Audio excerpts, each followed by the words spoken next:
Welcome to CharityVillage Connects. I'm Mary Barrell.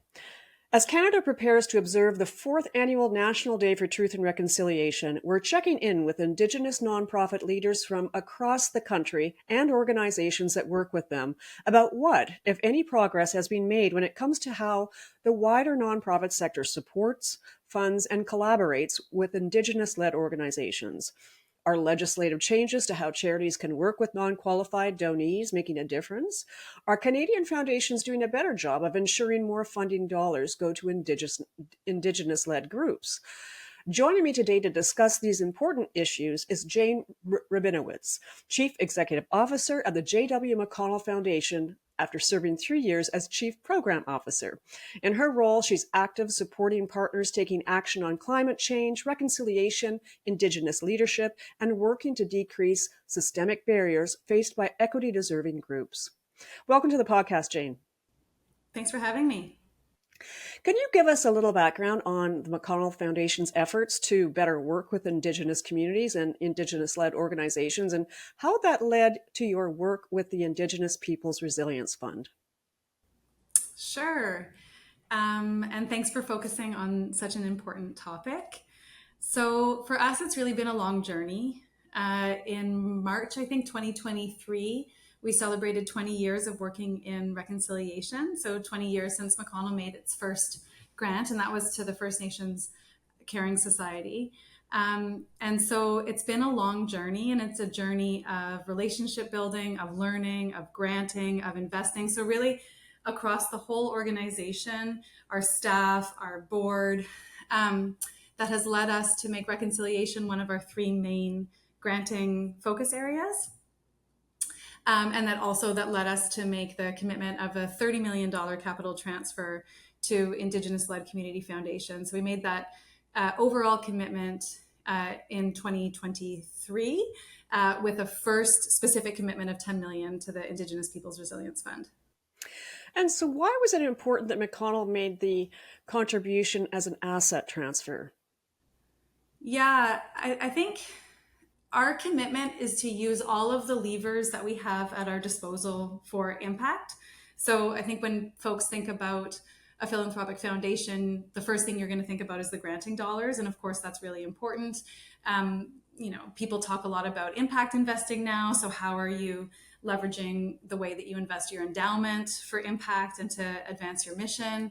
But there's also our voice, there's also our networks, there's also our influence. So I think the foundation for a while has been committed to using all of our levers for impact.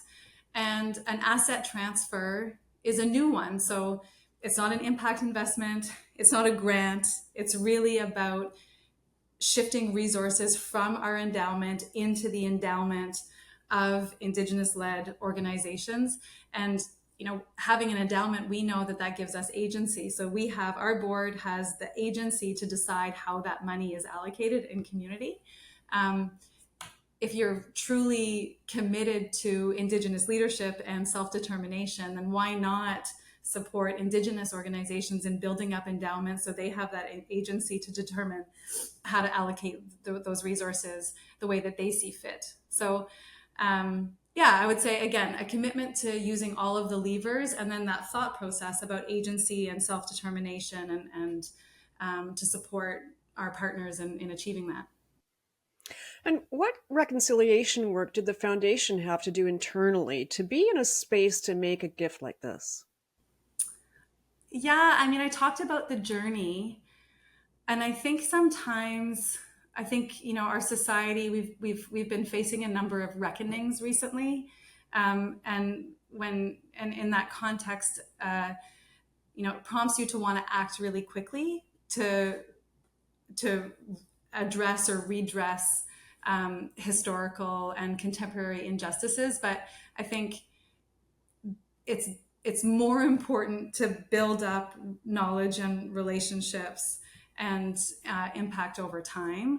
And so, you have to pay attention to the calls to action of the Truth and Reconciliation Commission, the Philanthropic Declaration of Action. For us, we focus on economic reconciliation. So there's now the National Indigenous Economic Strategy. So we have to learn, but also there are these incredible resources and calls to action that exist that that chart a course for any organization. Interestingly, apart from the declaration, like, philanthropy as a sector is not mentioned in the TRC calls to action, but then we have the declaration, which is specific to philanthropy. And so these resources provide a roadmap for us.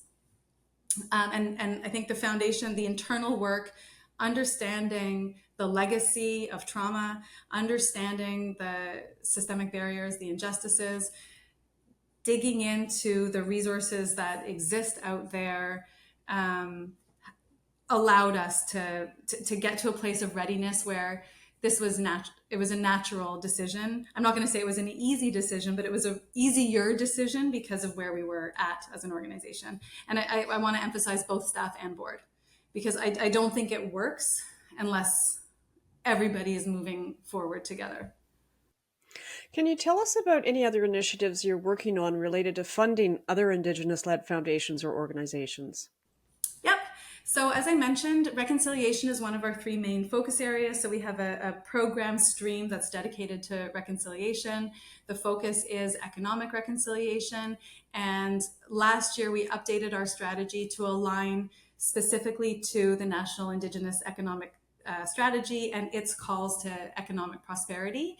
And so our funding strategy is basically to support Indigenous-led organizations to activate the calls to economic prosperity across the four quadrants of people, land, infrastructure, and finance.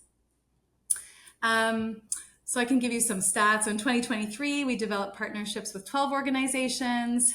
We continued or renewed partnerships with 27 organizations. So we work with 39 partners now in our reconciliation focus area. And in 2023, allocated over $7 million to that work. So it's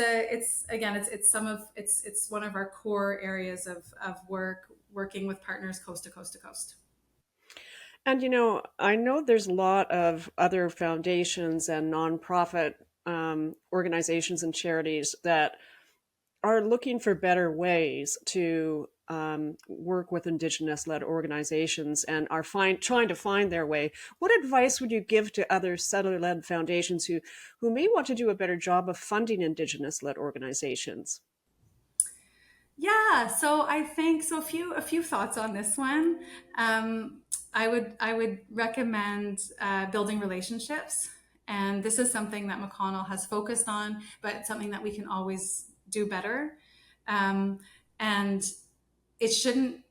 Oftentimes, when you're a funder, the onus is on the partner to come and seek you out and to approach you. But as a funder, to build relationships, to get out there, to go into community, to go see people where in their playground, trying to shift the power dynamic a little bit.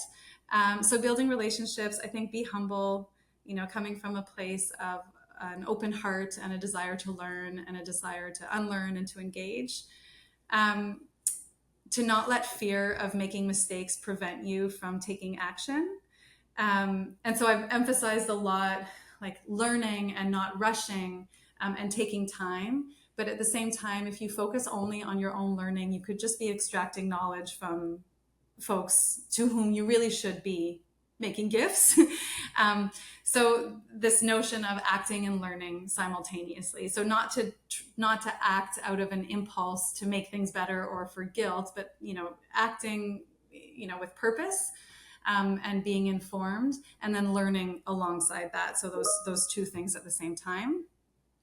And then the last piece I would say is to consider your spheres of influence and all of your levers for change. So it's not just granting, it's not just investing, it's not just capital transfer. It's also voice, it's also influence, it's also opening doors. So it's really looking at all of your levers to change and putting them to work. Well, Jane, we're so grateful for your advice to nonprofits and charities in Canada as they navigate their reconciliation journeys. And seek better ways to support Indigenous-led organizations and communities. The work you're doing is fantastic. And, as I mentioned, I spoke to Janine Manning, who's working with the Indigenous Peoples Resilience Fund, and is very excited about the work that's being done. So I really appreciate you joining us on Charity Village Connects. It's great to learn from you. My pleasure. Thanks for having me.